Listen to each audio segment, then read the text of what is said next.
been a while since the last video, I hope I can still do this. So for the last half a year I've been making goofy little keychains, and because my brain became absolutely flooded with weeby dopamine the second I saw the trailer for the new Chainsaw Man movie, I decided to make a toast cheetah keychain. Get it? Because it's like a cheetah and toast. I'm sure Denji would approve anyway. I primarily do all my sculpting in ZBrush. I actually usually use a regular displayless old Wacom Pro tablet, but for this little fella, I wanted to go a little experimental and try using my iPad as a display tablet. Honestly, with the sheer amount of lag, teeny tiny screen, and my inability to handle change, I really can't see myself doing this again, but it was nice to get to physically tug on old POCHITA's extremities and dig my pen into him for a little while at least.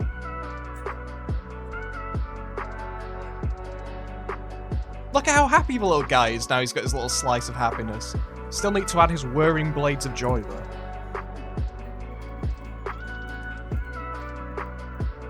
Now, POCHITA isn't a British demon and allergic to flavour, so it's time to add the sacred jam to his Denji toast. After splashing him with colour and being satisfied with a beanie homunculus, it's time to export him into the 3D print slicer. I'll be printing this guy in a Bamboo Labs P1P, so I always go with their native software. The areas of POCHITA I want to be completely smooth I also export separately as a boolean to tell the slicer not to go all fuzzy mode on them. I'll be going multicolour for this print, so I use the slicer's painting tools to repaint his sweet little features. After horrifically cloning him a whole bunch of times, I tweak around with the print settings. I tend to always tell the printer to print outside in, as I find that boosts the layer quality, and my favourite thing to do with my prints is to utilise a fuzzy skin feature. This unorthodox little checkbox and stylisation method is the answer I'd been hunting for so long to efficiently mask layer lines. It also leaves prints with the most satisfying surface for rubbing your greasy fingers against. Anyway, with the file sliced, it's time to fire up that printer.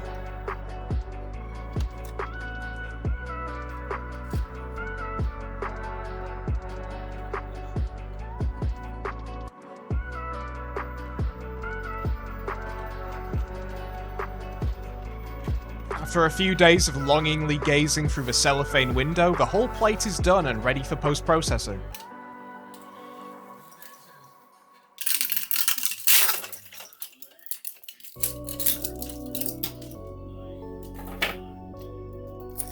If anybody has any suggestions what to do with these little Tetris blocks of wasted potential, drop me a comment.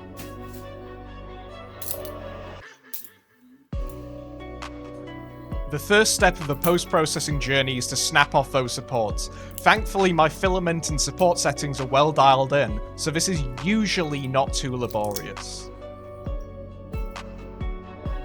Even with the hefty supports, there will inevitably be some cleanup needed, so I have to spend a little time hacking away at the little devils with an X-Acto knife.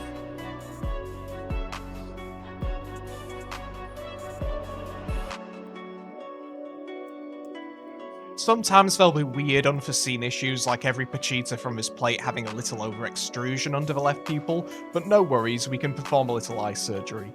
Support removal and hacking away at the poor guy with a blade always leaves some rough scarring on the print, but thankfully we can erase that by blasting it with a heat gun.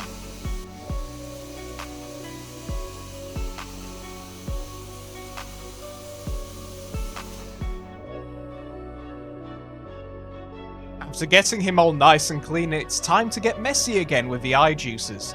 To gloss up the eyes, I brush on UV gloss gel. I always find it's a bit of a balancing act because the longer you dawdle on this step, the higher the chance of a liquid flowing into the tiny layer lines around the perimeter of the eye. But you also need to put a lot of care into picking out all the bubbles and making sure the gel levels correctly.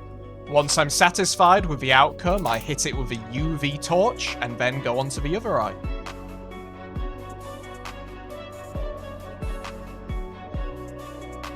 Normally I'm only glossing up eyes on prints, but it wouldn't be quite right to leave that juicy jam all flat and dull now, would it?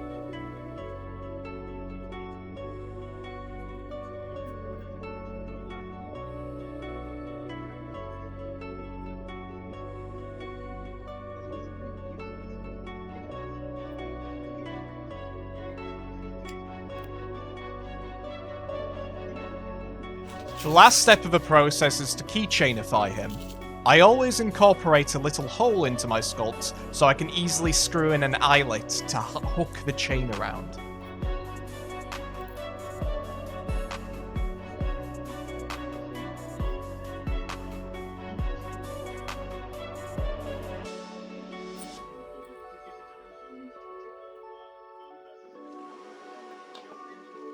To help lock the eyelet in and also to remove any potential scarring around it, I give it a quick blast with a heat gun.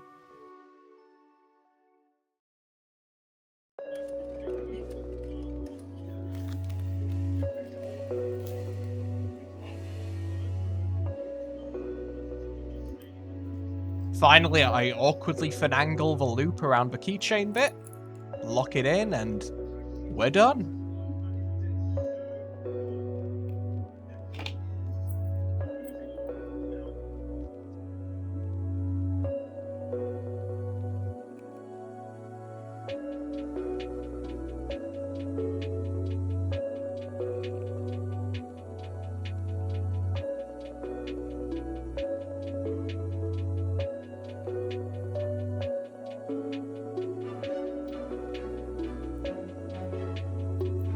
Thanks so much for checking out the video, guys, and as you might have seen from the sheer amount of plastic I pulled from that plate, we've got quite a lot of these guys, and they will all be going up on my store, well, before this video goes up, so if you want one of your very own, you can head to the link in the description and pick up your own toast cheetah. Once again, thanks so much for watching. It's been a long time since I made a video and my content's changed quite a bit, but hope you stick around for more keychain madness. Catch you later.